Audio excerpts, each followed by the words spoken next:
Hi friends, வணக்கம்.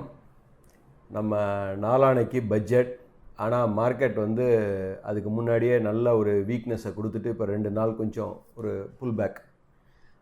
But டெக்னிக்கலாக இந்த சார்ட்டை பாருங்கள். இது வந்து நிஃப்டி 50யோட டெய்லி சார்ட். இதில் வந்து 50 டே மூவிங் ஆவரேஜ் வந்து 200 டே மூவிங் ஆவரேஜை டச் பண்ண போகுது. எனக்கு தெரிஞ்சு கிராஸ் ஓவர் நிச்சயமாக இருக்கும். This down side cross over is called death cross over. அதுவும் இந்த வேவ் வந்து பார்த்திங்கன்னா எனக்கு தெரிஞ்ச ரொம்ப அக்ரெசிவான வேவாக இருக்கும். டவுன் ட்ரெண்ட் மே பி டீப்பராக கூட இருக்கலாம் அப்படிங்கிறது என்னோடய அபிப்பிராயம். இது நான் பயமுறுத்துறதுக்காக சொல்லலை. பட் இன்றைக்கி அதுக்கு தகுந்த மாதிரி வேல்யூவேஷன்ஸ் எல்லாமே ரொம்ப ஹையாக தான் இருக்குது. இன்னமும் இப்போ 30-40% இறங்கினாலும் இன்னமும் பிஇ 50-48 அந்த ரேஞ்சில் இருக்குது. பட் இந்த வேல்யூவேஷன் வந்து பாருங்கள், இப்போ irrespective of the fundamental script பூராமே எது ஓவர் வேல்யூடோ அது பூராமே இறங்கிக்கிட்டு இருக்குது.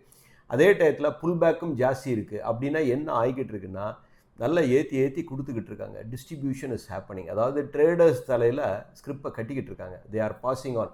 ஒரு ட்ரேடிங் ஆக்டிவிட்டி பண்ணையில் பெருசாக சம்பாதிக்கிற மாதிரி காமிச்சிட்டு உள்ளே வசியம் பண்ணி உள்ளே இழுக்கிறாங்கன்னு நான் சொல்லுவேன். So that is what happening. அதே டயத்தில் வந்து பார்த்திங்கன்னா, இந்த பட்ஜெட்டோட எக்ஸ்பெக்டேஷன் டேக்ஸ் ஸ்லாப் நிச்சயமாக நமக்கு கூடும். வரி வந்து இண்டிவிஜுவல் வந்து கார்ப்பரேட்டை விட கூட இருக்குது, இது குறையும் அப்படின்னு நினைக்கிறாங்க. இது வந்து இந்தியாவில் சாத்தியக்கூறுகள் ரொம்ப ரொம்ப கம்மி. ஏன்னா நியூ டேக்ஸ் ரிஜம் எல்லாம் இப்போ தான் சமீபத்தில் கொண்டு வந்திருக்காங்க. அந்த ஓல்டு டேக்ஸ் ரிஜம் எல்லாம் எடுத்து கொஞ்சம் கொஞ்சமாக we are facing out. So நிச்சயமாக ஜீரோ டேக்ஸோ இல்லை வந்து அந்த டேக்ஸ் லாபை கூடுறதுக்கோ சாத்தியக்கூறுகள் ரொம்ப ரொம்ப கம்மி நான் நினைக்கிறேன். ஸோ அன்னெசரியாக வந்து மார்க்கெட்டில் இருக்கவங்க வந்து பார்த்திங்கன்னா ஒரு எதிர்பார்ப்பை உருவாக்குறாங்க.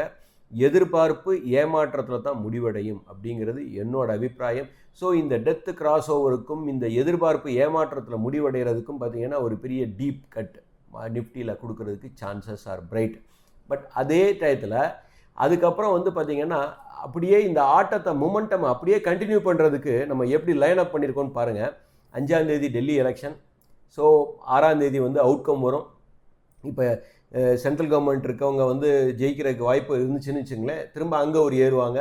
அதுக்கப்புறம் அங்கே வச்சு அடிக்கிறதுக்கு அவங்க திரும்ப ஒரு சான்ஸ் இருக்குது. அதுக்கப்புறம் 7ஆம் தேதி ஆர்பிஐ பாலிசி மீட்டிங் இருக்குது. வட்டி வீதம் என்ன ஆகும் தெரியாது. நேற்று வந்து இது எஃப்ஓஎம்சி மீட்டில் வந்து அதே 3 உயர்வுக்கு அப்புறம் அப்படியே ஸ்டேட்டஸ் கோ சொல்லியிருக்காங்க. இங்கே இந்தியாவில் வந்து பார்த்திங்கன்னா இன்னும் வட்டி வீதம் குறைக்கலை. பட் இன்ஃப்ளேஷனும் க்ரோத்தும் வந்து கொஞ்சம் டென்ட் ஆகிருக்கு. போன வாட்டி ஜிடிபி 5.4 அப்படிங்கிற லெவலில் பார்த்தோம். ஸோ டெல்லி ரிசல்ட் 8ஆம் தேதி.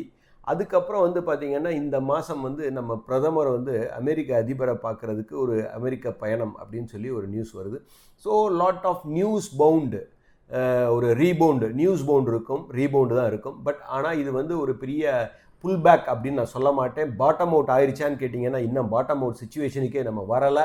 ஆரம்ப நிலைமையில் தான் இருக்கும். இது நான் எதுவுமே பயமுறுத்துறதுக்காக சொல்லலை. ஸோ ட்ரேடர்ஸாக இருக்கவங்க நம்ம ஒரு செல் ஆன் எவ்ரி ரைஸ் அப்படிங்கிற ஸ்ட்ராட்டஜியை யூஸ் பண்ணிக்கலாம்.